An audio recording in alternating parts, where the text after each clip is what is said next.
former prisoner and inmate.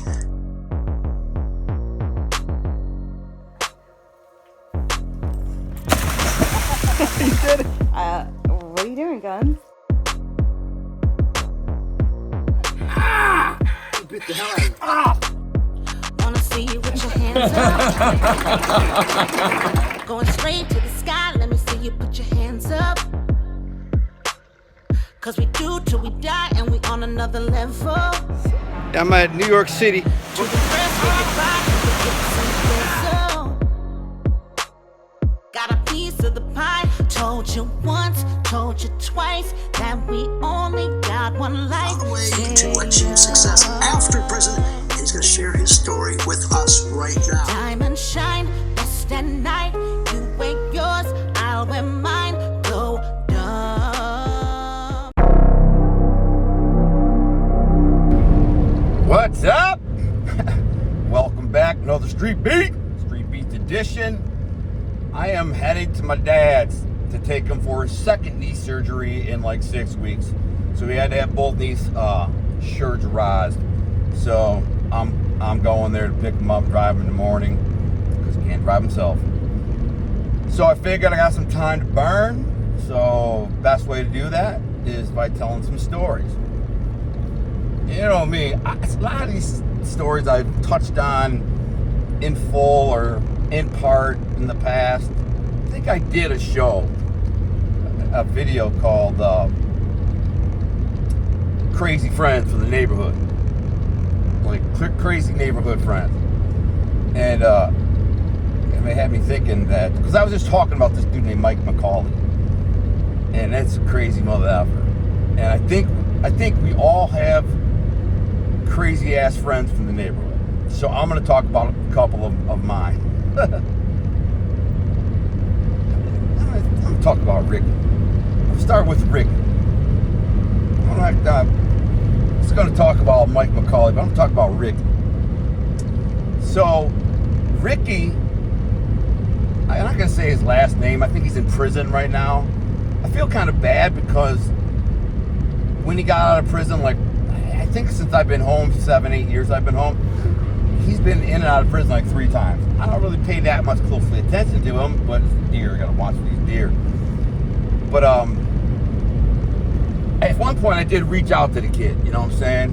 And like, how you doing, everything. And I was busting his balls, and he sees what I'm doing, like, you know, with my books and everything else I'm doing. And he's like, bro, you're a legend, bro. You're a legend, bro. You're a legend. And I'm like, bro, Ricky, you know, you could be a legend too. That's what I'm saying. You know, you got it in you, bro. Clean your crap up, get your life together, and amount to something. It's never too late, I tell him. But I was a ball buster with my boys all the time. I was tight with Ricky. Ricky, if you ever watch this, which you might be in the joint. You'll see this in the joint. Ricky S. Frederick. Ricky, man, if he sees this, he's in the joint with his friend's cell phone or something, or his. You'd be like, dude, come on. I love you, Ricky. I always loved you. You were my boy. I held you in very high esteem. Not that you were anybody special. I just thought you were funny, you know. He pulled hoes. He always pulled hot chicks. And he was funny as hell. Got along. I was never like tight with him. For a time I was pretty tight, but not that long. Because he started using drugs, and I had to let him go. But so I know the kid from the neighborhood. He's like 2 years younger than me, right? Kind of just good-looking kid. He used to bring stolen merch over to my house all the time. And I'm assuming he was a thief, you know. And he'd bring the stolen merch over, and I traded for weed. You know, he'd like, give me a bag for this, a bag for that. Car stereos, amps, TVs, camcorders, whatever. And, you know, since my uncle had a pawn shop, I could always flip it for a huge profit. So I give him a $20 bag of weed for a car amp. Then I can sell an amp for $75. So it's like I'm quadrupling my money in my investment, whatever. So that's what I do. So I always had all this merch laying around, but he lived a couple blocks away. He came over to my house the first time with a kid named Jimmy Messina, and as a cop. Jimmy Messina. Is that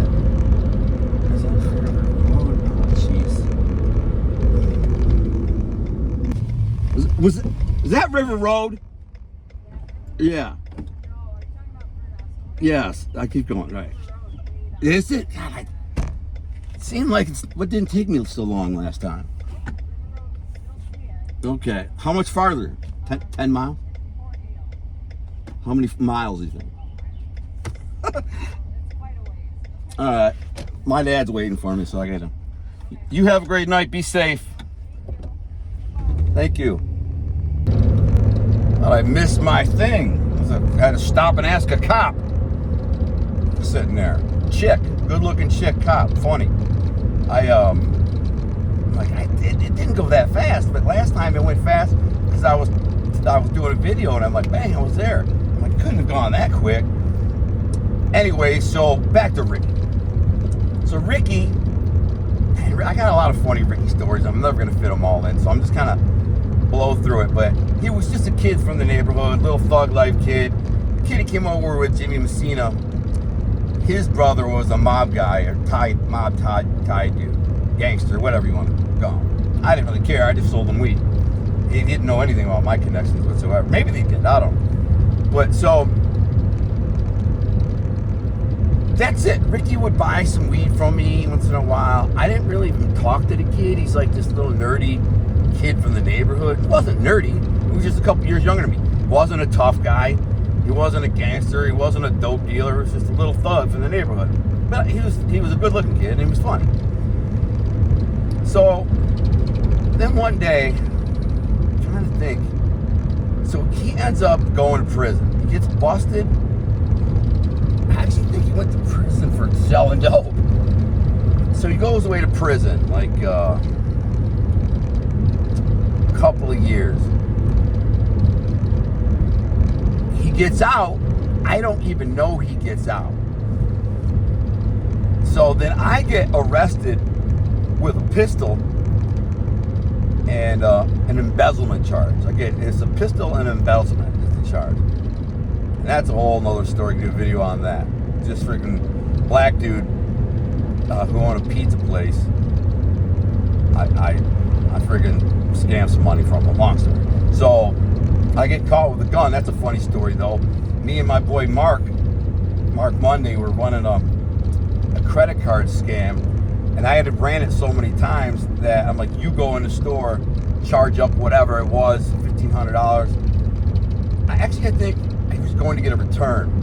But anyways, I'm sitting in the car waiting for him, playing with this pistol like a dumbass. I'm sitting here just parked in my car, playing with this pistol while he runs in and tries to get this return for whatever it was, $700, $800. Somebody must have walked by and seen me playing with a gun because they called the cops. And I didn't know, I'm all stoned, sitting there like, whoa. Mark comes out, jumps in the car, cops mob up everywhere, get out. Man, what a dumbass I was. So I get out there, get out of the car, hands up, and I see the main cop is my boy's dad. Not my boy, but like I knew the guy good. I used to sell him steroids. A guy named Jeff. I'm still friends with him to this day. And his dad knew I was selling him steroids. His cop dad. And I would go over there. He goes, "You're selling my son steroids, aren't you?" I'm like, "What? No, hell no." He's like, "Don't lie to me, man. I'm not an idiot." And then the dude Jeff would go, "Dad, leave him alone." Like the dude knew. But I see him. I'm like, "Mr. Miller, it's me. Hey, blah, blah, blah." And he's like, "What's happening, man? We got a report. You got a gun in the car." Yeah, so what? You know what I'm saying? Dude, I ended up going to jail. My bond was, took me a minute to bond out of that one because the bond was pretty high. I had to get a bail bondsman. Ray Gonzalez was the bail bondsman. It cost me like $2,000, $3,000 to bond out. And I get this lawyer, and so what happens is I don't go to court, so I jump bail. And so this guy Ray Gonzalez is not happy with me, but he ain't tripping. Like, he knew my people.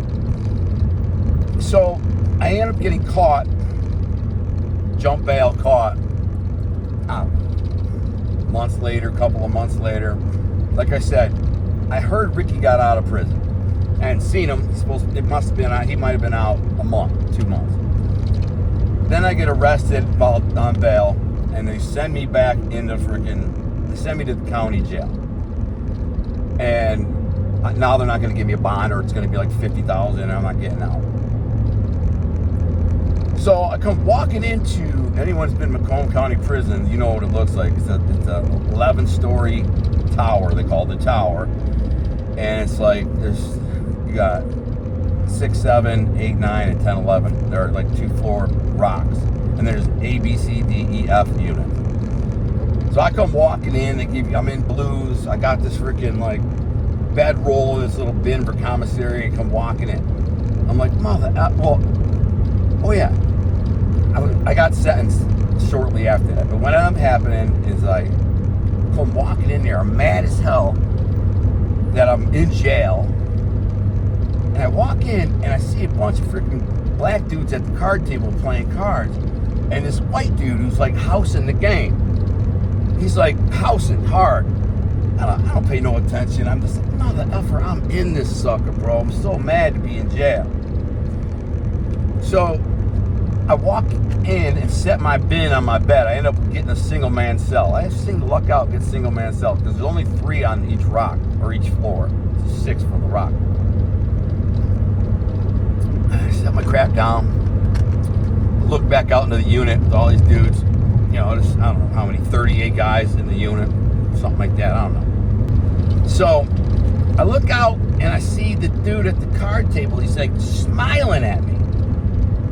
I'm like, and he's sitting at the card table, and the whole card table's looking at me. So there's like 5 black dudes and this white dude staring at me. And I'm like, the frick is, what, these people, why are these motherfuckers looking at me, staring at me, smiling, like Ricky's smiling? It's Ricky. He's staring at me, and he tells him, hold on a second. He goes walking up to me. He's like, what's up, Al? And he goes, I'm like, I don't even recognize this dude, right? He's like, it's Ricky, says his name. I'm like, damn, bro. Like, he grew up into a man. When he was in prison for like 4 or 5 years, you know, he turned into a man. Last time I saw him, he's like a 17-year-old little pre-boy kid. But now he's got a bunch of tattoos. He's all muscle-bound, big as hell. I'm like, damn, what's up, bro? And I dap him up, give him a hug, whatever. I said, well, how you been? He's like, bro, not good. I'm going back to prison. I said, why? He's like, I got busted selling acid and weed from my grandmother's basement. I was living with my grandmother when I got out on parole. I was on a tether, and I started selling dope, and I got set up by some chick. I'm like, bro, you are a freaking stone cold idiot, bro. Like, people like you are freaking morons. Morons.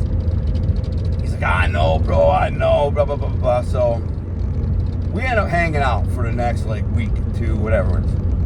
Not that long, because I was only in there for a couple of weeks. I actually got out on Super Bowl Sunday. It's a funny story, too. But over the couple of week period, at some point, I end up getting sentenced to time served 2 weeks in the county jail for the embezzlement, separate, the gun charge, and the embezzlement charge, I end up getting, that got thrown out. So, but I had to go to court for it. Actually, no, I had to get bond for it, but then I had to go to court for it, and it got thrown out.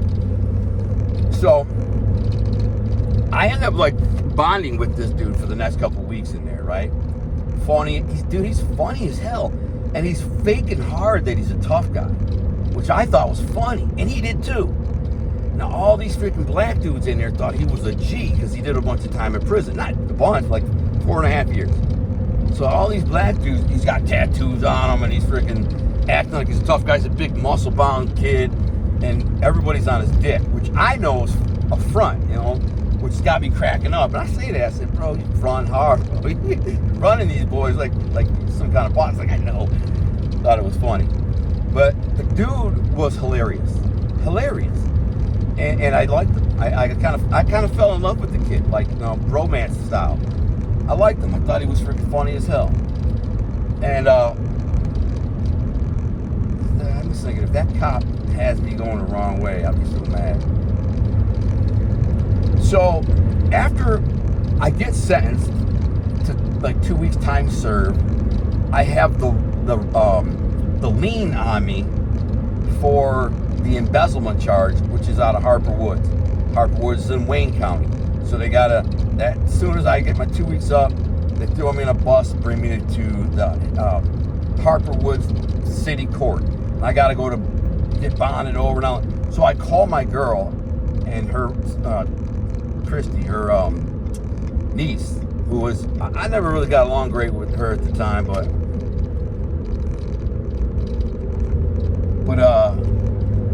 she gangstered out that day, and she gave my girl the money that she needed, because my girl didn't have all the money. So Christy gave the money. They bond me out at Super Bowl Sunday. I end up going to a Super Bowl party. Like literally, first thing I did, go to the gym, got a workout, showered up, changed, scrubbed all the gel off me, put a fly new outfit on, sat in the jacuzzi and the sauna and the steam room, all three. I told my girl, pick me up in 3 hours. I actually ended up walking to the party because it was a couple of miles away. I didn't even want to be in a car. I just wanted to walk and enjoy my freedom. It was snowing. But anyways, while I was in the county jail with Ricky, before I left, I was packed up, riding out to Harper Woods. They tell me, I give Ricky a hug and I say, hey man, I like you, bro. I dig you. I'm your boy for life, bro. Believe that. Whenever freaking, you'll always have a boy in me. You'll always have a good friend in me. I got your back. And, I meant it. But, I didn't know if he was taking me serious or what. But I meant it. And I said, listen, this is my girlfriend's phone number. You call once a month, every other month, whatever. I'll have her throw some money on your books. She'll three-way me on the phone. Stay in touch. So he says, okay. And he does. About, every month he'd call for money, but I didn't send him money every month. But I'd send him money, about, every couple months, $50 or whatever. I'd tell my girl to do it. That's the kind of girl she was.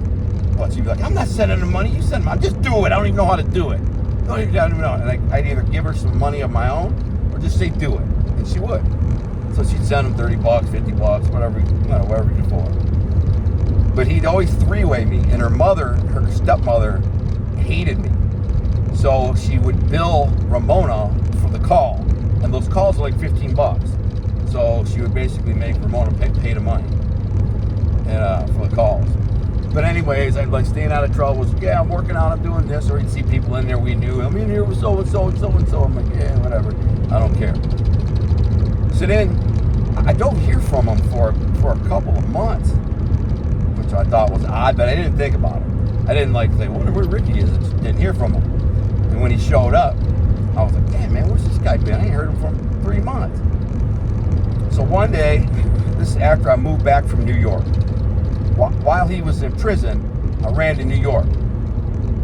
Got a bunch of New York stories I need to share. I went and hid in New York for a couple years. When I come back, I tell my girl before I come back, get me an apartment, hook it up, so when I come home, I got a place to live. She does. She pimps it out, laces it up. I come home, here's the keys, got a badass apartment, fully furnished and pimped out. I'm good to go. So I'm living there, I don't know, month, two. I got a job. I think I was bouncing at Generations, a nightclub called Generations. That's like the only real job that I had, just bouncing. So one day, there's a knock on the door. Nobody ever comes to my house unless because I sell weed, but I deliver it. You can't have a bunch of traffic to your apartment, because it was like a condo type place, not an apartment. You had your own door. So every one of them. The place was called Sin City. They were something like townhouse, Williamsburg type townhouses. But they called it the Sin City. It wasn't bad at all. I don't know why they called it that. There was a lot of Section 8, families in there, but it wasn't super ghetto. It wasn't great, but it wasn't too bad. It was right off Grossbeck, right behind the Harbor House, the seafood, all you can eat seafood place, and Chaplin's Comedy Club was right there, same building. So I got a knock on the door one day, and I'm like, who's knocking on my door? I'm not expecting anyone. I thought it might be my neighbor or something, because I got cool with my neighbors. One of them bought weed. They all bought weed from me. Everybody did. But there was this chick who lived next door to me trying to bone me bad, but I never did. That's too close to home. You don't want to get in trouble with that. Literally next door. And so I opened the door. It's freaking Rick. I can't believe it. I'm like, what's up? Now, I look at this dude, and he's wearing a pink polo button-up shirt and khakis with like loafers, which, you know, back in high school was kind of the cool fad, cool style. But dude, like, he looked like a freaking straight square. So I open the door and I look at him. And he comes in, I give him a hug. He said his dad gave him this little white truck that's parked out there, and you know, he's been out of like a week. You know, he wanted to find. I said, "How'd you find me?" He's like, "I went up to Ramona's work, and she gave me the address." And so I still want to pass it. I think River Road is coming up, man. See, that cop said it's way up there. I'm like, hey, way up here. It's pretty close, I think. So, but I look at him and go, hey, bro, you can't be running around with me looking like that. He said, what do you mean? I'm like, bro, your clothing, bro, you look like a straight square. I can't be seen with you like that. He said, what do you mean? I'm like, bro, come on. I said, I brought him upstairs, and I had this closet filled with freaking all new everything. I think this is the River Road. Yeah. The cop was like, it's way up there. I'm like, not really way up there. It's like 8 more miles. So I take him upstairs into the bedroom and the closet. I say, go in there and grab you a couple pair of Nautica jeans. Now, I tell him, don't touch the black ones, because the black ones I only have one pair of, and I like them. I don't even think I wore them yet. I said, but you can grab a couple pair of these Nautica jeans and some couple football jerseys or a couple whatever. Let's go in there and take his stuff. He was big, so it fit. Now, the funny story about how I had all these clothing is because this black dude in the hood in the ghetto had a bunch of crackheads going into like Marshall Fields and Hudson's and stuff stealing. So he basically had a full-blown store in his basement. And you could even give him your sizes and tell him what sizes whatever. Tell him what you want. Now, I was in a Nautica at the time, so all I wore Nautica or Guess jeans, but Nautica is my main thing. At the time, Nautica was the flyest stuff, in my opinion, was the flyest stuff. And it was expensive. Like, even back then, they were like $90 for a pair of jeans. Now, which is the modern day equivalent of probably like $200 or whatever it was. They weren't cheap. Now I had sweatshirts, hoodies, everything Nautica, everything matched.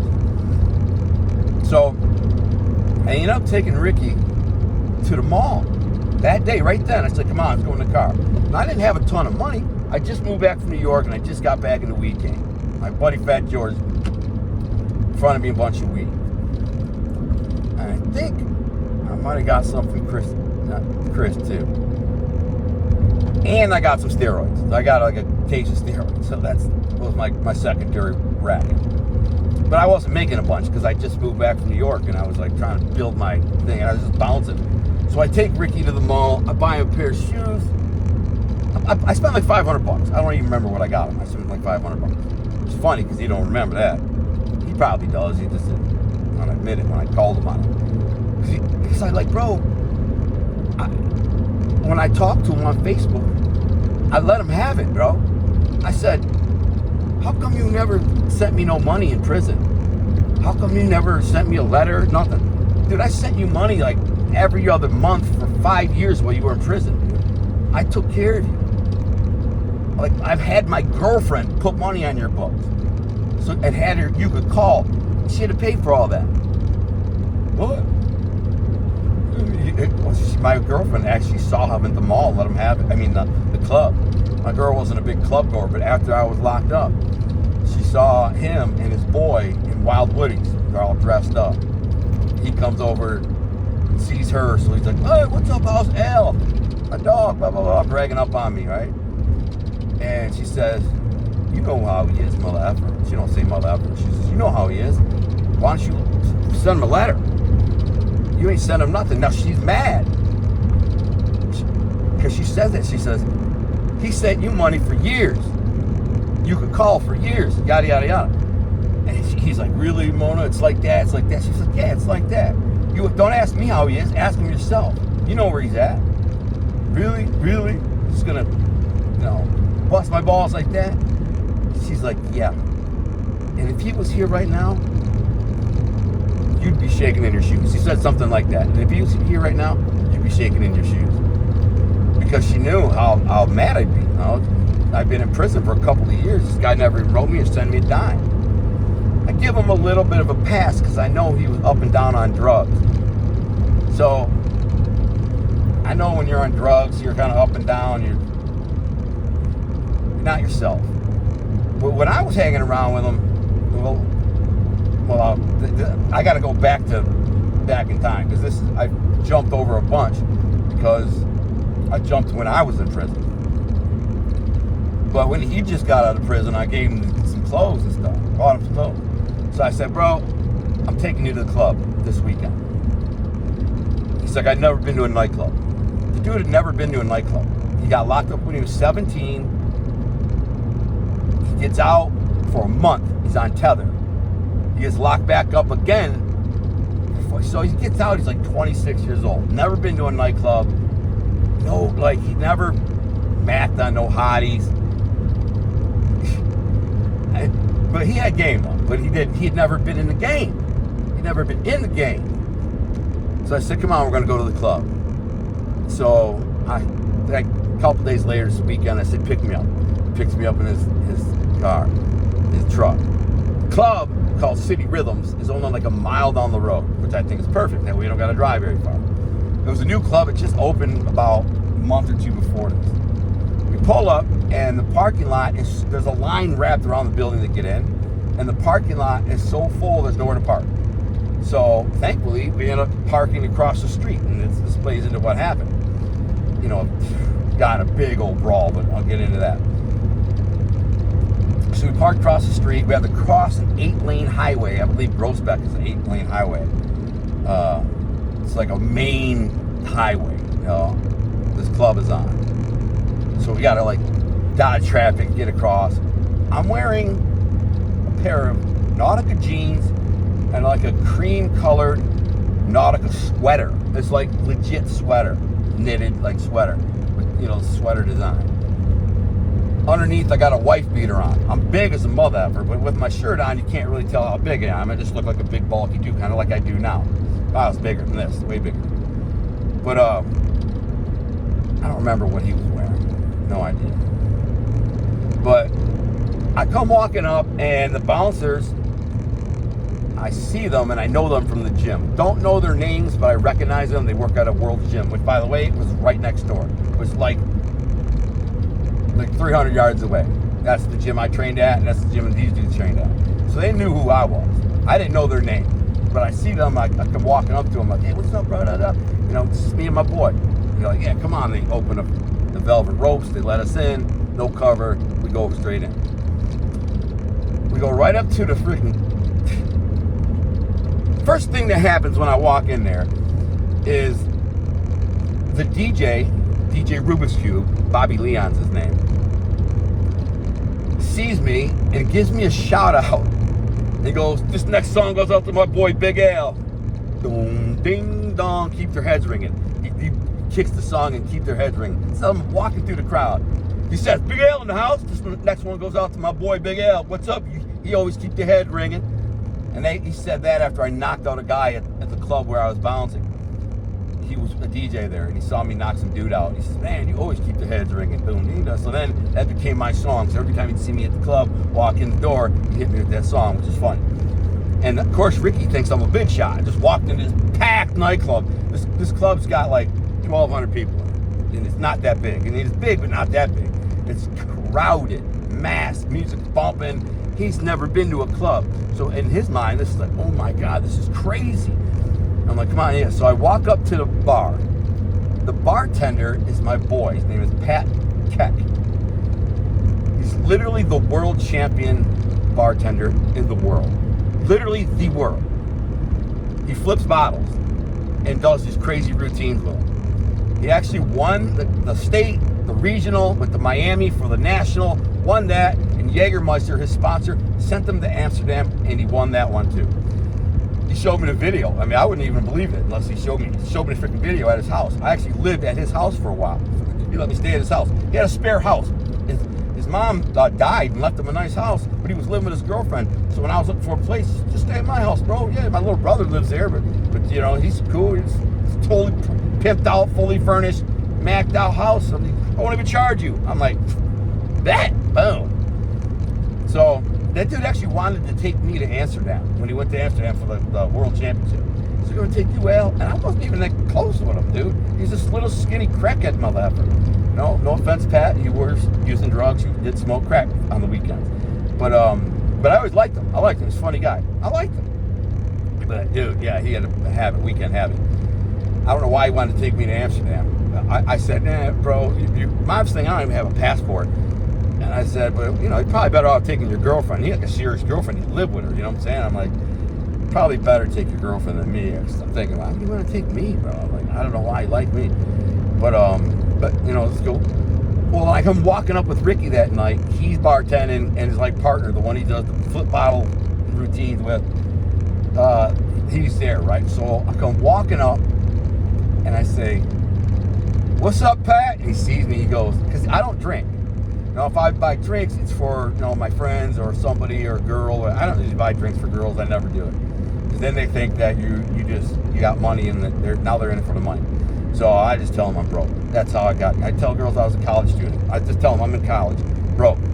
I'm on a freaking budget. And they go, oh, good. I'm drinking water or milk. But I say, Pat, man, my boy just got out of prison, bro. Been out a couple days. We're celebrating his release. Hook us up with something fruity but strong. He says, bet. I said, yeah. And then I said, I kind of wake. I said, I'll take care of you at the end of the night. You know what I'm saying? So just run it up. Well, let me get 5 drinks right now, because there were some girls next to us sitting at the bar. The place is jamming, pot, boom, boom. Ricky's just looking around like, oh my goodness, hot chicks everywhere. And he's like, he just can't believe what he's seeing. So the dude pours his drinks called Pitbull on Crack. That was the name of the drink. Not it. It was his own personal drink, Pitbull on Crack. And they were fruity and they were strong. That kind of reminded me of like a Long Island iced tea, actually. And those are fruity drinks I used to drink too. But so grab one for Ricky, one for me. I see these girls, there's like 3 girls sitting there. I said, girls, have a drink. You know, my boy just got home from prison. I'm almost ashamed to say this, but it's so funny I can't not say it. My exact words to this chick, she was kind of like an alternative chick. I don't want to say goth, but like alternative. She's a good looking girl, great body. Other friends were okay. But I don't know what possessed me to say what I said.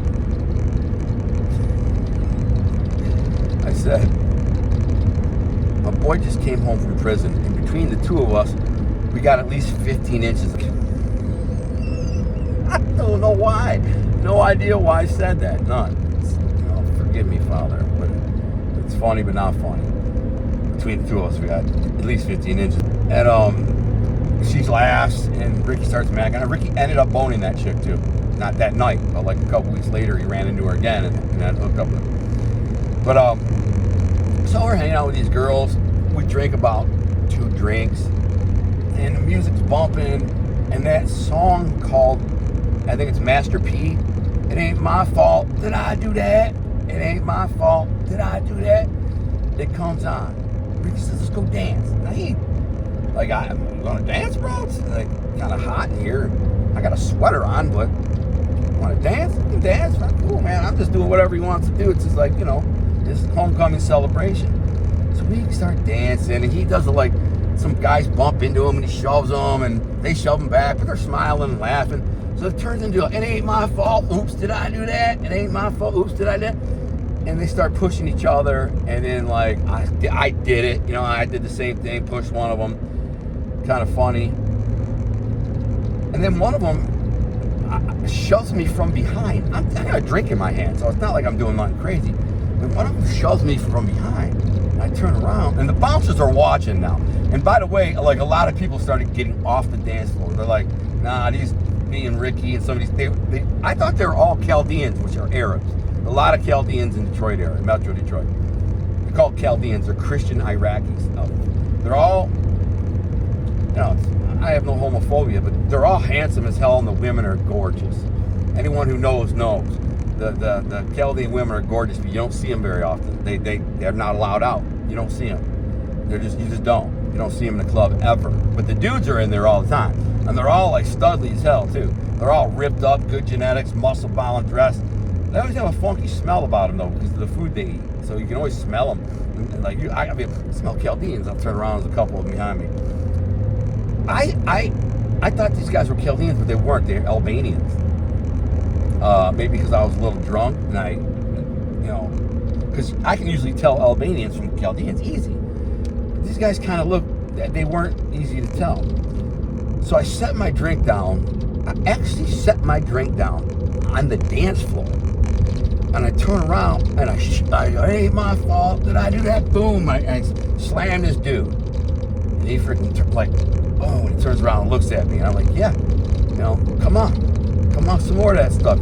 Cheap shot me from behind, mother effer. I'm playing, but you don't push me from behind when I got a drink in my hand. I spilt my drink a little bit. You don't do nothing, you just mean mug. That's what I thought. I go back to dancing, it ain't my fault. Boom, this guy pushes me again. I let him have it. I just turn around, wham, jaw shot. Knock him out. He wasn't a big dude, he wasn't a little dude, he was in the middle. He was probably 6 foot, 6'1", 200 pounds, not no skinny little mother. Good looking dude. Bang, hit him, jaw shot him, he goes straight down, bang. Instantly the bouncers gotta rush over and they go, Al man, come on man, you gotta take that outside, I'm like, then I said, pick him up. I'll finish it outside. So they're like, all right. So I said, come on, Ricky, finish this outside. So as I'm walking out, I peel my sweater off. So now these dudes can kind of see what I look like underneath the sweater, all buff. And it's kind of intimidating. It plays to your advantage to intimidate them a little bit. And I'm gonna pick this up. I'm gonna pick this up where I left off with right here before we start fighting. It was a crazy fight. It was a brawl, mad, crazy brawl. Probably the craziest brawl I've ever been in. Left some bodies. I'll get back to it. All right, so picking up where I left off. So the bouncers say you got to take it outside. I said, yeah, no problem. I'll take it outside. I said, peel him up off the floor, throw him outside. I'm thinking it's like one dude. Maybe he's got a friend with him, or whatever. I should have known though. As soon as I hit him, like 5 dudes were all like, I thought maybe they just were like, what the crap? That dude just knocked that guy out with one punch. I didn't know they were all together. So I say, Ricky, come on. It's kind of funny because there's these 2 dudes. Well, I'll tell you about them in a second. So as I walk outside, I'm pulling my sweater off. Got this white beater on.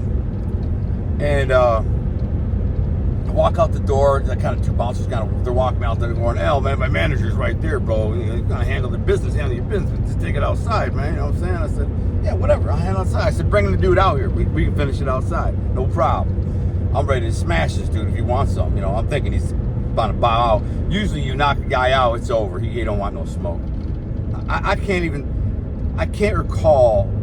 If I told you how many people I've knocked out like that, you wouldn't believe me. But it was a lot. It was a lot. And I can't recall a single one of them ever getting up going, let's fight. After you get knocked out, it's over. If you get knocked the F out, you're just like, yeah, I'm done. So I really wasn't thinking the guy's gonna want no smoke. So I go outside. In the front is like an awning with a red carpet. It's like a 10-foot awning that goes up from the door, and there's a red carpet that goes like 20 feet, and there's velvet ropes, and I go stand like kind of in the middle, and I tell the bouncers, throw them out here, and all of a sudden, here come 5 mother effers. 5 of these freaking dudes come out. All like, they're not big, they're not small, they're all like average. Just a couple of them are kind of stocky, muscular, a couple of them are on the tall side, all good looking guys. And Ricky, this my exact words, They're like, what's up, motherfucker? I said, what's up, you, my boy, my boy.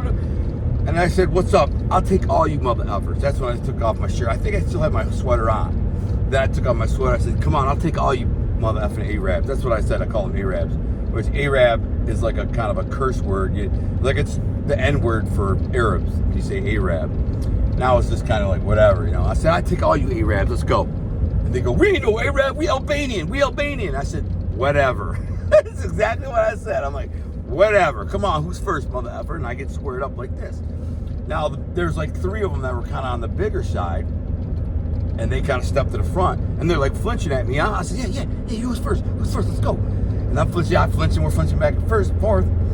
And all I did is I'm like, go, Ricky, don't let me get from behind. Like I said, don't let him get me from behind. So I tell Ricky, you know, get back behind me and don't let him get me. So about that time, out comes walking these 2 dudes, Vince and Kenny. And me and Kenny kind of had a bit of a beef over the years.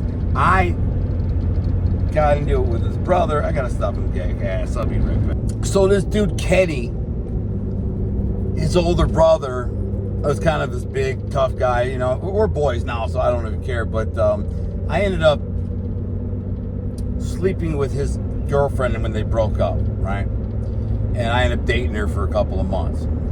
This hottie chick, named Donna. But then the younger brother, who was this real handsome kid, he's like a model, male model kid, muscle bound, juiced up, you know, Jersey Shore, muscle-head kid. He had this other girl named Wendy he was dating, and I actually lived with her for a couple of weeks.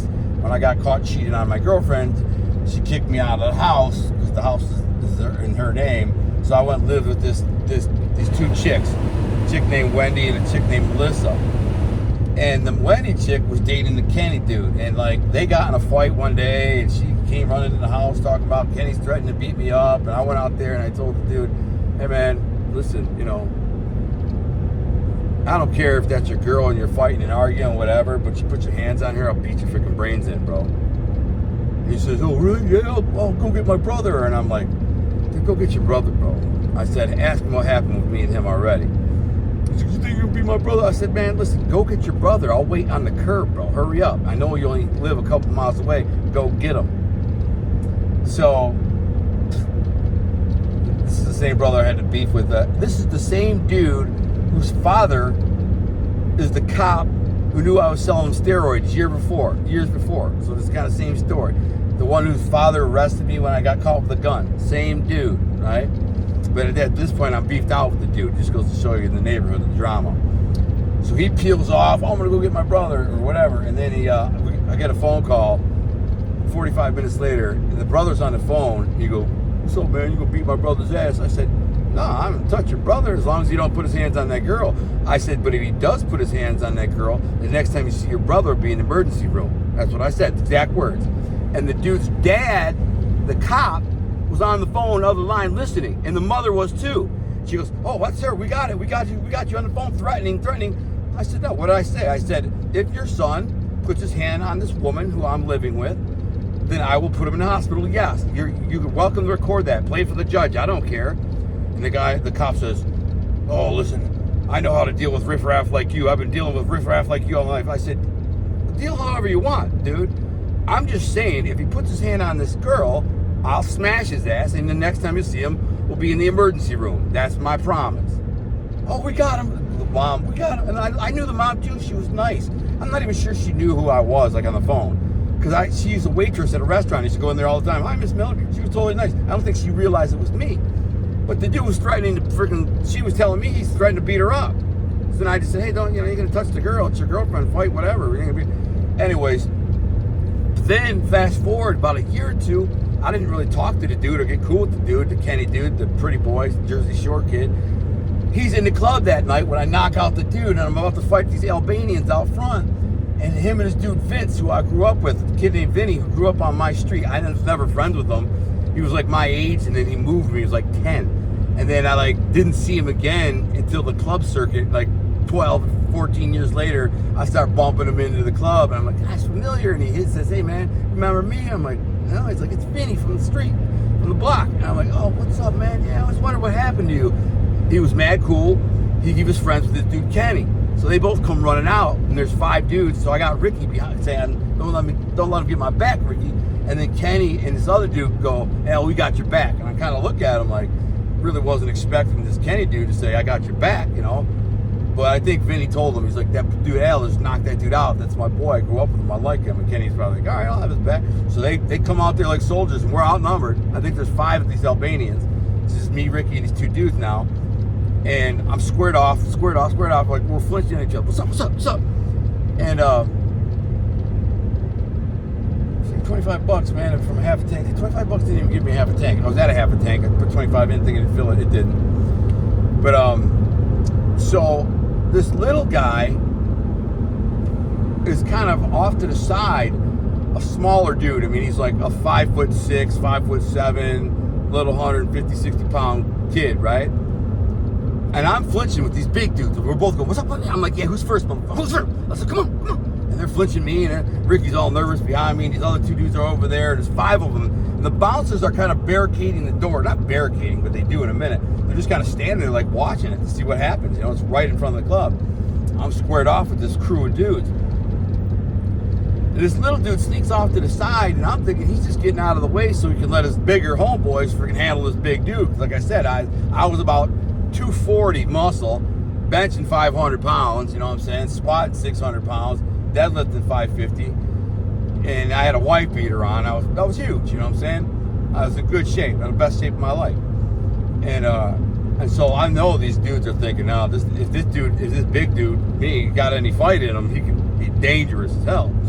But they weren't backing down, not at all. Albanians will not back down, flat the F out. So all the John A-Light haters, I told John A-Light this story while had him on a show with me. And we've talked about it. I told them, these freaking Albanians, bro, they did not back down. They will not back down. Albanians won't. They're tough. They'll fight. They don't take no shit. A lot of them are gangsters. And there's a lot of them in Detroit area. There's a lot of Albanians and some OGs, bro. I had a friend named Alex, who's an OG gangster. He killed a guy, and then he killed another. He killed a cop. He killed a guy, and then a cop. And then I think they actually killed him. He killed a cop in the jail. He had a gun on him and pulled it out and shot one of the cops. Then they beat him down and killed him in the jail. It was all over the newspaper. It was a big thing. I remember talking to the old mob expert about it. He didn't even know it. And it happened in the city he was living in. That's what made me think of it. He was like, oh, he was living in Ferndale, ghetto-ass Ferndale. I'm like, oh, yeah, my boy Alex, the Albanian, he killed the guy. You don't remember it? He's like, oh, no, I don't know. How the frick you not know that? It was like the biggest case in the news freaking of the year. You know what I'm saying? True crime-wise. Dude freaking killed a cop, and they killed him in the city jail. They didn't search him or frisk him enough, and he had a gun on him, and whatever made his mind click, he decided to shoot one of these cops. I think he knew he was going to prison for a long time. He might even thought they had him for the murder that he did. He admitted it to me, man, and I wasn't involved in it at all. But the dude that he murdered, I had a beef with at the time, so I was like, I mean, it kind of worked to my advantage, but I couldn't believe he did it. He said he did it. I don't know if he did it for sure, but he did. But anyways, so these Albanians, they weren't backing down, and I'm like, what's up? And this little freaking guy, he sneaks off to the side, and I'm thinking he's just getting out of the way, so he's like peripheral. I'm not paying attention to him because he's a small guy. When I got these like 3 bigger guys in front of me, and there's like another smaller guy over here, and they're flinching at me, and all of a sudden that little mother effer sucker punches me from the side with brass knuckles. I'll tell you how I know he had brass knuckles. Got me good, man. Got me good. I feel like I got lucky and didn't get lucky, all in one shot. The mother effer hit me with brass knuckles right in the bridge of my nose and knocked my freaking nose about a third of an inch over into my eye socket, bro. It didn't hit me that hard, but I saw stars instantly, bang, and it made me so freaking mad. Dude, you know, unless you've seen me do something like this or in action, or you know me, if you see me upset or fight or whatever, because I don't even get mad when I'm fighting. I'm kind of methodical and chill. Most dudes ain't even a threat at all. Most of them are freaking a joke, man. I can whip their ass in freaking 10 seconds, easy, without even, you know. But this dude hit me and made me mad. So I'm like, what's up? I'm like, oh, you're dead. And I said that's exact word. Oh, you're dead, mother. And when I did, like, as soon as he hit me, I just went at him. all 5 of them turned around and ran. All of them. All 5. Not one of them sat there and like, all right, let's keep going. Like, you're dead, mother ever. And they went, and they turned. They turned to burn and tried to run back in the club. But the bouncers were blocking. The bouncers wouldn't let them in because there's like a vestibule there, like a breezeway where there's a coat check. I charged after the little dude. He turned around and tried to run, and I grabbed him by the shoulder. I caught him right by the wall, right outside right next to the door, like the entrance, because they were barricaded. Like 3 or 4 of them were trying to get in the door. The bouncers weren't letting them in. Well, I wanted that little guy, man. I wanted him bad. I grabbed that motherfucker. I spun him around. Blast! I think that's the hardest I ever hit anyone, ever in my life. Right in the jaw. Boom. Kid's head, he just goes flying, bounces off the wall. He's out. I mean, like, I literally knocked him off his feet. I hit him so hard. And his head bounces off the wall. He goes right down. But I'm not done, because I'm really mad. I'm really upset. I got to get some more blood. I need more blood. So, like, 2 of the guys bust their way in, or 3 of them. They pushed their way into the vestibule. And now there's bouncers in there trying to, like, hold them from getting in the main club. I charge into the vestibule after one, grab a guy. I try to pull him. I hit him a couple times, and he like goes down. I got him on the shirt, so I pull his shirt kind of over his head, like a hockey fight, and I start smashing him. He had a white shirt on, and I'm just I mean, I get 3 or 4 or 5 good shots on his face. Solid, just connects. Just boom. I feel bones crunching. You know what I mean? Boom, boom. Blood starts splattering all over the place. You can see already through his white shirt instantly. After like 3 punches, boom, boom, boom, boom. I see blood splattered and flying all over the place. He's got his shirt over his face and his blood. He just gives up. I don't know if he's knocked out or if he thinks if he hits the floor that I'll give up. And I do. As soon as he drops, I just let go of him. And I look at the other dude who's trying to get into the club. And I look at him, I said, yeah. And I ran at him, and he runs that way and jumps over the coat check. There's a girl behind the counter. He jumps over the coat check. And I jump over the coat check after him. And I get him, and I start smashing him. He tries to climb under the coat check counter to get away from me. I'm kicking him, I'm punching him. Come on, mother effer, you bitch ass mother effer, blah, blah, blah. I'm screaming, I'm swinging at him. I hear one of the bouncers look at her and go, call 911. That's all he said. Call 911. Like, they weren't even going to touch me. These bouncers knew better. They're like, I mean, that's a smart move. You know, you're making $50 to bounce. What are you gonna try to freaking get in a fight with someone like me? I mean, while I'm enraged. They don't know how. I wasn't gonna fight them. I would have said no. They would have grabbed me. I'm like, all right, cool, I'm cool. But they don't know that. For all they know, I might start swinging on them. They just saw me smash 3 dudes. You know what I'm saying? In a matter of literally in a matter of 30 seconds, I smashed 3 dudes in the bloody pulps. And they saw me knock a guy out in the club, 3 minutes earlier. So these bouncers are like, they don't want no smoke with me. So they just say, call 911. So the chick is the phone on the wall, and I'm kind of still beating this guy up in the coat check. And that one guy's laying on the floor, like trying to get his shirt on, bleeding. And as soon as he says that, I think to myself, I got a warrant. I got a warrant for my arrest. A minor warrant, like a traffic violation or something. Like I got a driving on suspended ticket, didn't pay it, went to warrant, so now I got some stupid warrant. I had those all the time. But I didn't want to go to jail, so I was like, F this. So I jumped back over the coat check counter, and then as I'm walking out the door, the dude Vinny and Ricky had a guy. Ricky was whooping a dude. So Vinny and Kenny were out there. They didn't do anything. They just kind of made sure I didn't get jumped on. But when I come out the door, Ricky's got one of these guys, and he's beating him up good. He's got him bent over, and he's beating him up. Ricky, I couldn't believe it. I was so proud of him. I was so proud of him, like my protege. Because he was kind of soft. And I'm like, yeah, I don't know, I probably shouldn't be glamorized and stuff like that. But I was kind of proud of him because he took the initiative.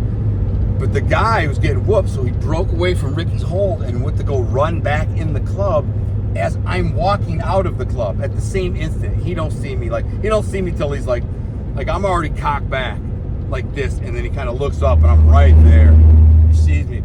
And there's like a little bit of a slope on that red carpet under the awning. The slope comes up, so I was like walking out of the door and he was coming up that slope.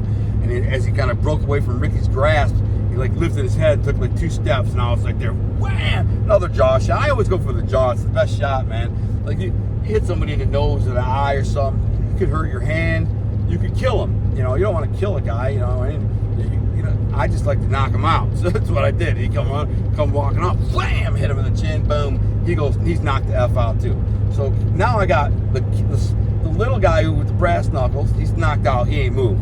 And it's only been 30 seconds or 60 seconds since I knocked him out. He's on the side of the building. I just knocked out this dude too. He's out cold too. There's a guy in the breezeway, vestibule, whatever. He's bleeding all over the place. He's still on his hands and knees. And then there's the guy I beat up in the freaking coat shed. So in a matter of like maybe 60 seconds, I knocked out 2 dudes and smashed 2 other dudes. And now there's guys who will go, oh, no way, he's full of shit. I guarantee there's going to be some trolls who are going to listen to this and go, oh, he's so full of shit, he's making this up, blah, blah, blah, blah, blah. Find Ricky. That last name is Schmierheim. Look him up. I'll tell you his name. All this is true. I don't care. Look him up. He'll tell you verbatim exactly what happened. Exactly that. So at that point, I knocked this last dude out, and I just said, come on, Ricky, let's go. And the Kenny and Vinny dude, I looked at him. I was like, good looking out, fellas. Good looking out. And they're like, yeah, we got you. And I'm like, go, get out of here, And we shoot across this freaking, dude, the cops, there had to be a cop posted up. Well, the police station was a mile away, but I mean, these cops got there so freaking fast because we weren't even across Groesbeck yet when 2 cops came from both directions. You hear them coming, the sirens. I'm like, those sirens can't be for this. Like, they can't already be here, could they? I mean, like, we just freaking ran across the street, but there was so much traffic that we kind of had to, frogger our way to this turning lane and then wait for the traffic to go so we could get across the street where we parked, which was a good thing. Like earlier when we got there, we had to park across the street because there's no parking. The place is so packed. And 2 cops come, they peel into the parking lot, and we're not even across the street yet. But they don't know we were involved. You know what I'm saying? They don't know who was involved. So all I remember is Ricky says, you drive, because we had a few drinks. And I'm like, all right, cool, because I know where I'm going. I live a mile away. He gives me the keys to the car, and I start the car, and the cops are across the road, and I look across the road, and they jump out of the car, and I just remember seeing 2 bodies laying on the ground out front with the bouncers standing over them looking down. 2 bouncers were standing there looking down at him. That's how I know the guy hit me with brass knuckles, because, well, first of all, when I get in Ricky's car, I turn the dome light on, and I look at my nose, and it's bleeding a little bit, but there's a big, this dent, like the bridge of my nose is cracked off, and it's over here. And Ricky, it was kind of dark in the car with the little dome light, and Ricky goes, oh man, you're bleeding. I said, yeah, bro, I got hit. He goes, you got hit? I'm like, yeah. I'm like, you didn't see him hit me? He's like, nah, I didn't even think you got hit. I'm like, yeah, bro. And so all he sees is a little blood, but he can't see what's wrong with my nose yet. I turn the dome light off. We got to get out of here. We freaking fly back to my house. I do remember it was funny. There's a Taco Bell right when you go to pull into my apartment complex. There's a Taco Bell in a field. For whatever reason, instead of going through our drive to get in, I was going to be funny and drive through the field, because why not? I don't know. I was a little bit drunk and buzzed up, so I just thought it'd be funny to cut through the Taco Bell, back of the Taco Bell, and then cut through the field. So we go cutting through the field, and it was like deeper and denser than I thought it was going to be, and we got stuck. We got stuck in the field. So his truck got stuck in the field and we couldn't get it out. So we had to leave it there and walk to my apartment, which was like 200 yards away. We had to come back and get it out the next day. So we walked to my apartment, and I key open the door, and I'm bleeding a little bit, but it's dark, you can't see me. And I go, come on, upstairs. And I go up into the bathroom, and I turn the light on in the bathroom, and Ricky, this is his exact reaction. As soon as I turn the light on, because he's right here, and I'm in the mirror, and I turn the light on, and he goes, oh, damn, bro, dude. Dude, you're effed up. I'm like, yeah, bro. And it was over here, bro. It was like, it was affecting my eyesight. It was so far over. And he's like, bro, what are you gonna do? He's like, you gotta go to the hospital. I'm like, nah, bro, I'm gonna fix it. And he goes, what? You can't fix that. I'm like, yeah, I'm gonna pop it back in place. He's like, oh, hell no, bro. You need to go to the hospital. I'm like, I'm not going to the freaking hospital, bro. We're gonna go to Woody's for last call. That's what I said. We're gonna go to Wild Woody's, this other nightclub, for last call. And so he's just like, oh my goodness, dude. So I grabbed it on like a 3 count and just like snap, and it popped right back into place. Now to this day, I get migraine headaches, and there's a pressure in my one sinus, and I have these migraine headaches, and I don't know if that's related to it or not. It started like 10 years after that happened. maybe even 15 years after that happened. It started happening when I was like 39, so it was like 15 years later or something. But anyways, so I popped it back in place, and then I said, come on, let's go to Wild Woody's. So we drive to Wild Woody's in my car, and I come walking up to Wild Woody's, and the bouncer's name is Randy. So anybody used to go to Wild Woody's, they'll remember Randy. This older guy with a mustache. Yeah, he didn't look like a tough guy, but he was a tough guy. He legit would fight and break up fights and deal with drunks and whatever.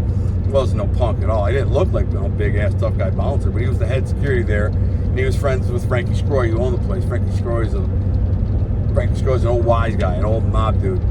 His son was then owned it after him, but I think Frankie Scroy Sr. was alive at the time. But they all knew me. All them guys in there knew me. The bouncers, the manager, Frankie Jr., Frankie Sr. I've hung out with Frankie Jr. So I come walking in. There's only like 30 minutes left in the night by this point. It's like 1:30 at night. And I come walking up, and Randy's at the door. And first he looks at me, he goes, because I come walking up, and I'm loud. Me and him or Ricky are loud. Come on, man, get some hoes. And Randy goes, what's up, Al? You drinking? I said, yeah, maybe a little. He goes, nah, bro, you can't drink in here. I said, nah, come on, man, let's have a drink. He's like, no, Al, I know how you get. Now, the mother ever seen me done knock out probably 10 guys over the years in the club. And not usually when I was drinking either. I don't usually drink in the club. Very rarely. Maybe a few times I got drunk in the club and I acted wild. But I don't remember that, but maybe he did. But maybe he just sensed that I was riled up. I don't think he really saw my nose, because there was just like a cut there. It was just like a square cut. And I knew he hit me with brass knuckles, because when I saw the dudes at the gym a couple days later, the bouncers, they said, when the cops pulled up, that dude you hit was unconscious. He left in an ambulance, still unconscious, but the cops saw he had brass knuckles on his hand, so they charged him with it. So like they put him in an ambulance and then like arrested him, or went to the hospital and arrested him, or they charged him with the brass knuckles. The kid still had the brass knuckles on his hand. The kid who suckered me with the brass knuckles. And the bouncer's like, yeah, the cops came up and he was out cold with brass knuckles. He's like, 2 of those guys you freaking knocked out, they left knocked out, unconscious. I don't know what happened to them. The other 2 guys peeled themselves up, put themselves together, and they left. We kicked them out. He's like, but the bouncer dudes are like, dude, you're a freaking maniac, bro. Are you kidding me? You smashed 4 guys in 60 seconds. It's crazy. It's the craziest thing I've ever seen. I'm like, yeah, that little mother effer got hit me with the brass knuckles and broke my nose, Anyways, back at Woody's, we get to Woody's, and Randy looks at the bartender, which is a chick named Rose, which is funny because it was an Asian girl named Rose. I don't even know if that was her real name, but maybe it was. But anyways, it's funny because in the anybody who remembers the show MASH, there was an Asian bartender, like Korean bartender named Rose, and so she was famous. Rose, the bartender, and so this chick was a hot Asian chick. I was always trying to get her number. I think I got her number. I never called her. But she's Rose. So he says, Rose, and he calls. And the place is emptied out. By 1:30 in the morning, a lot of people have left and go to other, like, after-hours clubs or hitty-titty bars or whatever. So there's only probably, like, 200 people left in the place, so it's not jamming. So he yells, Rose! She looks over, and she's like, what's up? She's like, he points to me. He goes, yeah, don't let him drink. So I walk in there, F that mother effer. I come walking up to the bar. I'm like, Rose, let me get a couple Long Island iced teas. She says, I'm sorry, Al. I can't serve you, Randy's the boss. He says, I can't serve you. I'm like, you didn't say anything about him, though, and he wants 2 Long Island iced teas. Ricky, I point to Ricky. She says, yeah, he never said anything. So I hand her $20 bills to keep the change, so, a nice fat tip. Probably was an $8 tip or something. So I grabbed the Long Island iced tea. Now, and my other friend, was the bouncer name, his name is Brett. Big old dude named Brett. Big soft mother effer. He ain't tough. I was just talking about him with my friend Pete Sapiano, who came up to see me. We went fishing about a month ago on Easter. We were talking about Brett, because that's his boy. It's our mutual friend. Brett was bouncing there, but Brett come over to me, man, and he kind of looking. He's like, "What's up?" Just to say what's up. He looks at my face. He says, "What happened to your nose?" I'm like, I got in a fight at the City Rhythms.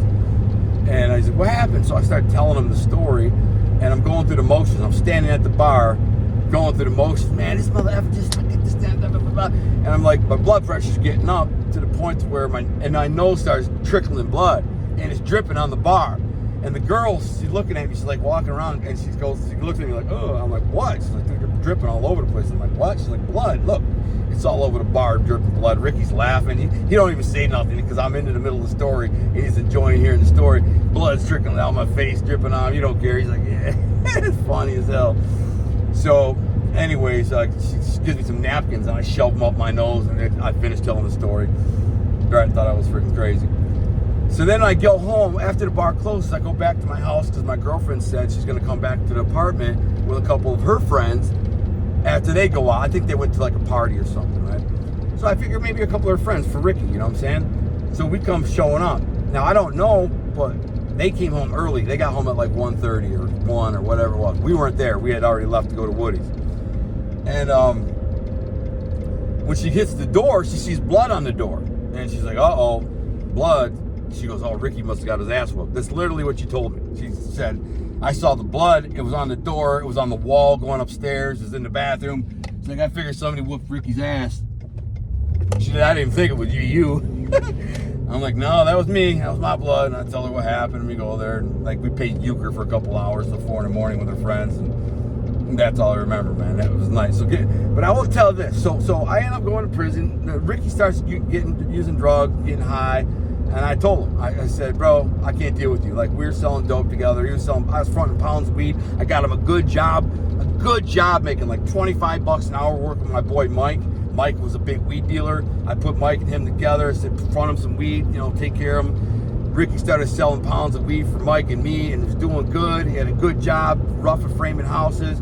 He ends up buying a convertible Mustang. I see him at the gym all the time. And then he stops coming around, and I'm going to Mike, what's going on with Ricky, man? I don't see him at the gym no more. Where's he been? He don't call me. He don't this, he don't that. I got stories. I'll share more stories about Ricky. The time we went out to the after hours club, the time he crashed his car into this Corvette, and we took off and ran from him. But he says, yeah, Ricky's getting high. And I'm like, no way, bro. Like, Mike says, Ricky. I said, I don't believe it. He's like, I'm telling you. I don't believe it. He's like, heroin. He says, heroin. Get the frick out of here, man. Maybe coke, but not heroin. It's like, I'm telling you, he freaking does the coke and uses the heroin to calm down. I said, I don't believe it. And Mike says, bro, I'm doing it with them. I do it with them. I've been doing it with them. But I do it on the weekend, maybe go spend $500 on coke, and then at the end of the night, I freaking do a couple blows of heroin to come down and everything good. Ricky keeps going for 3 days straight. I don't see him at work. I don't blah, blah, blah. I'm like, oh, hell no.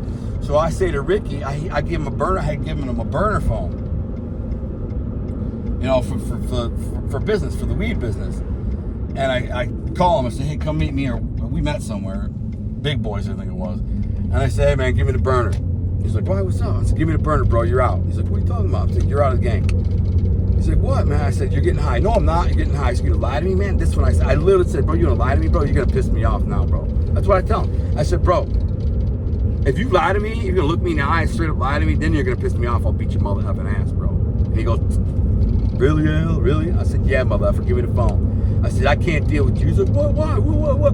He's like, I'm just getting high a little bit, man. Me and Mike. I said, bro, I can't trust no crackhead dope fiend, bro. He's like, oh, we never rat on you. I'm like, you say that now, but when you're freaking jonesing for dope and you're in a jail cell and they're like, yeah, I mean, you're going to prison for the next 10 years. And you're like, oh, give us your dope, man. Bro, you're going to burn me, bro. And then I got to kill you. That's what I said. He just had a daughter. It's my exact words, the exact conversation I had with him.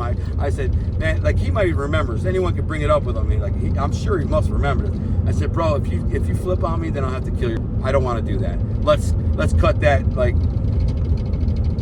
God, I can't believe I said that, man. Like, I didn't mean it. I really didn't mean it, but I wanted to scare him. I would have never done that, ever. But it's horrible for me to even say that. The fact that I even said that is absolutely horrible. And I feel bad about it. But I said it at the time. I was so mad. I'm like, bro, because you're going to flip on me. And if you do, I said I'll send some. And I don't want to go that route. So let's just freaking cut it out now. We part ways. We shake hands. We're friends. We're cool. Go about your business. You get your shit cleaned up. Holler at me, bro. We'll get back in business. We'll be boys. Until then, it's over, bro. It's over. He was like, oh, man, come on, man. Come on. So that's it.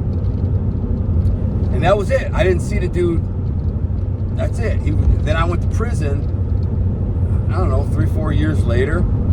And he went to jail, back to prison once or twice. And he got cleaned up for a while and was doing good. Then he back to getting high. And these people telling me, you know, from the street. I'm talking to people in the street.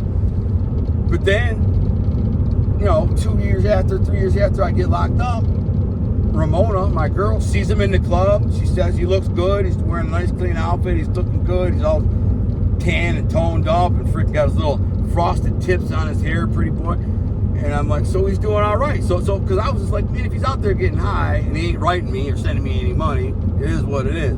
Well, after all the crap that I did for this, that's why he didn't do it, because he's like, after I threatened to kill him. But he has to understand it was business. That's business, man. If you're in the game with a gangster and you know who you're dealing with and not a punk, I'm not going to just freaking let you, you know, rat on me and think you're going to get away with it. I had at least strike some fear in the dude, you know what I'm saying? But because the way I cut him off, like, you're out, and he couldn't get money no more, he probably turned to the streets stealing and scamming and robbing. I've had him do a lot of scams and robberies and crap, dude. Like, I had him rob dope houses and weed houses where I'd sell somebody a bunch of weed, 10 pounds of weed, then call him and his boy and go break it and get it, and I'll give you $5,000. I know it's 10 pounds. I just sold to him yesterday or whatever. You know, it could have been an hour ago. I didn't like the dude. I just said, go get them. They'd get it. I cash them out. But then, so fast forward now, like 5 or 6 or 7 years in my prison. It's about 7 years, right? And he gets out of prison and he's back on his feet and he's doing pretty good. He's only been out a couple weeks, and he keeps looking for my boy Eli. Now, my boy Eli is a heavyweight dope dealer, heavyweight. Now, Eli and me, that's my best friend, dude, who supported me in prison for years, sent me money, anything I needed, took care of me. He's the one who freaking sent Maria, my wife, my book for her to read. He turned it into a PDF file, had to take it to Kinko's 1,100-page manuscript, convert it to a PDF, and email it to her. And he wouldn't. He kept 10 chapters. He kept saying, "Al, I advise you don't give her the whole book. She can steal it and steal this book and all this money." His mother-in-law read To Be a King and said, "Dude, this book's gonna make your boy famous, bro. This book's gonna make him famous. He's gonna get money." And so when I told him to send this girl, this random chick, my book, who worked for a publisher in New York, to read, he's like, "Al, man, that's a bad idea, bro." So I said, "Just send it, mother effer, send it. It's my book." He says, "Okay." And then I get a JPay email from her saying, "Hey, I'm reading your book, but it's missing 10 chapters out of the middle." And I call Eli. I said, "What are you doing, bro? Send those last 10 chapters." "Hell, man, I'm telling you, it's not a good idea." Then I said, "Listen, bro, stop. Send her. She ain't gonna steal my book, man. Just let her read the freaking book." And so he sent it. She read it, and she thought it was amazing. We ended up falling in love. She's my wife today. But at the time, Ricky got out of prison. He was asking everybody in the hood, "Where's Eli? Where's Eli?" Like, Eli's got a brand new Corvette. He's balling out of control. You know, he's selling 400 or 500 pounds of weed at a time. He's doing big things. And he wants to hook up with Eli. And I said, because Eli says, "Man, everybody keeps telling me, man, Ricky's looking for me. Ricky's looking for me." I'm like, "Why?" He's like, "It's like 5 people in the last 2 days have called me and said, Ricky's stopped by or called, look, want your number." I'm like, "They ain't giving you it to you." He's like, "No, I told him, don't give him my number, don't give him my number." I'm like, "You gonna talk to him?" He's like, "Eh." I'm like, "Tell you what, bro, call him right now, 3-way call him." Because he got the number from Tony. Because Tony was one of Eli's best friend, and Ricky left Tony's number and said, "Have Eli call me." And so I say, "Listen, 3-way call Ricky right now, but you don't say nothing. *69 it so he can't see your number." So I'm in prison, Kinross prison, like a max security prison. I'm in this little phone room, and you know, I hear it dial, click, because you're not supposed to 3-way call, but it doesn't catch it most of the time. If they catch you, they can take your phone privileges. Click goes through, ring, ring, ring, click. "Hello." I said, "What's up, mother effer?" "Who's this?" I said, "This is your worst mother effing nightmare." "Who the F is this?" I said, "Better hope I don't see you in the street, man. I'm gonna beat your mother effing ass." "Man, who the freak is you, man? F you, man." I said, "You know who this is, man. Think about it. Your worst mother effing nightmare. The one that's in prison." And he goes, "Oh, what's up, man? What's up?" I said, "Yeah, mother effer, you know who your worst, man." Just being funny. He finally recognized my voice. And then I get into busting his balls. I said, "Bro, why didn't you send me no money, bro? Been locked up 7 years. I ain't got a letter. Dude, you were in prison for 5 years. I must have sent you $1,000 over the 5 years, or, you know, at least." I sent you letters. You called me, and my girl had to pay for these 3-way calls. All this crap. Nothing? I got nothing. He's like, "Yeah, man, you know, I've been up and down, bro, blah, blah." I said, "I know, bro. But still, you know, you could have done." I said, you don't remember? You got out of prison, I freaking took you shopping, I bought you $500 worth of clothes, and he goes, I don't remember that. I don't remember you giving me nothing. I said, really, mother effer? Really? You don't remember taking you to the store? You don't remember me hooking you up with a job with Mike? You don't remember fronting you pounds of weed? He's like, oh, I don't remember that. I said, man, I really am going to beat your ass when I see you, bro. You're lucky I don't beat your ass. He's like, whatever, hell. And then he says, hell, I ain't trying to fight you. I don't want to ever fight you. I said, it wouldn't be me fighting me, man. It'd be me smacking out of you. That's what it is. You know that. It ain't ever going to be a fight with me and you. He's like, oh, whatever, hell, whatever. And he hangs up. And so Eli's still on the phone because he hangs up. And Eli is on the phone. He goes, wow, that didn't go as I thought it was going to go. I said, you hear this freaking kid, bro?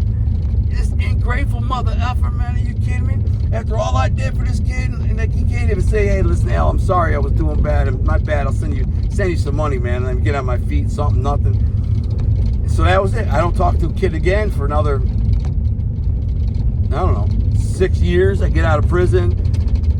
I get a friend request from the kid on Facebook. So I message him. I'm like, what's up, bro?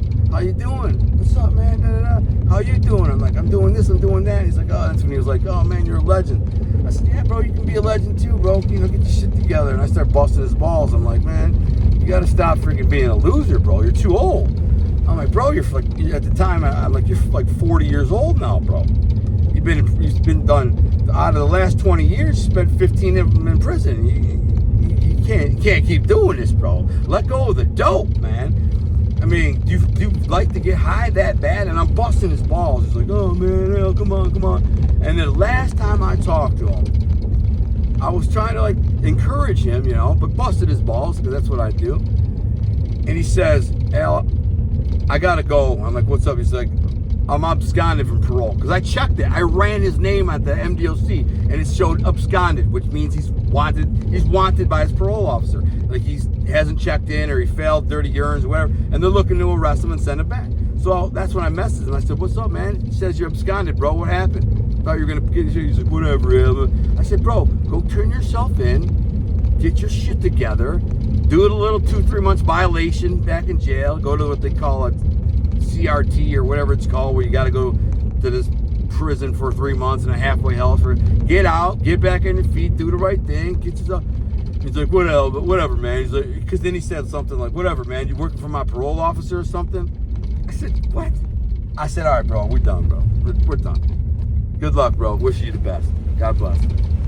I forgot, you know, like he acted like I was somehow working for the parole office by saying, you know, turn yourself in.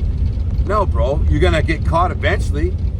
Go get your act together. What, you gonna kick dope in jail regardless? One way or another, you're gonna be kicking dope. So go kick dope, go to jail, turn yourself in, get your life together. And then since then, like, he got out, then I think he went back to prison, then he got out again, and he went back to prison, and now I think he's back in prison. I don't know. I don't check. I don't care. You know what I'm saying? But I always did love the dude. Had a lot of love for him. I really liked him and enjoyed him. So that was a long video about Ricky, man. Hope you enjoyed it and it entertained you. And you can. What the frick did they do to my road, man? It's all washed out. It's all muddy and muck. It must have rained really hard here, man. But they just graded my road and then oiled it. And then, of course, we have a massive downpour, so now it's all mud, muck, and rutting. It's crazy. It's a mess. It's like soup. It's like chocolate pudding. My whole freaking road. It's crazy.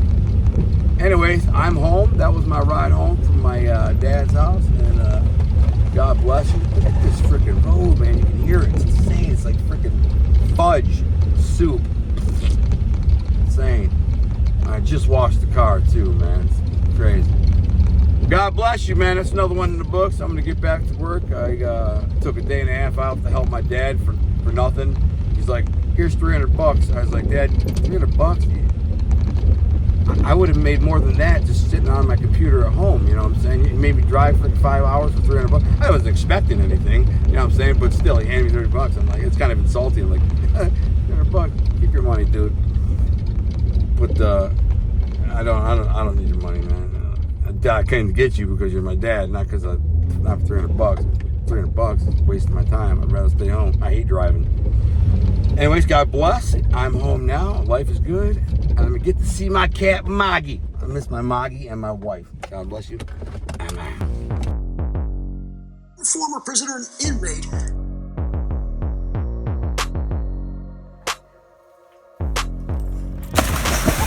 You did it. What are you doing, Guns?